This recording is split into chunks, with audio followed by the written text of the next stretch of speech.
అన్నగారు నాకొక్క కోరిక. ఆనాడు మీరు పరమ భయంకరమైనటువంటి రూపాన్ని చూపించారు రామరావణ సంగ్రామంలో.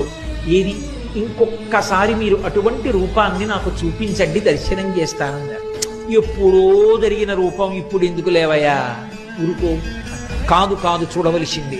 సరే చూపిస్తాను చూడమని మేరు పర్వతం ఎలా ఉంటుందో అలా పెరిగిపోవడం మొదలుపెట్టారు. పెరిగిపోతే ఆయన రూపం దశ దిశలు నిండిపోతే ఇంతటి ధైర్యశాలి అయినటువంటి భీముడు గజ గజ ఉనికిపోయాడు. ఆ రూపాన్ని ఉనికిపోయి ఇక చూడలేక రెండు చేతులతో కళ్ళు మూసేసుకుని, అలా కళ్ళు మూసుకుని రెండు చేతులు ఎత్తి నమస్కారం చేసి, నేను చూడలేకపోతున్నాను ఈ రూపాన్ని, నాకు భయం వేస్తోంది, ఉపసంహారం చేసింది.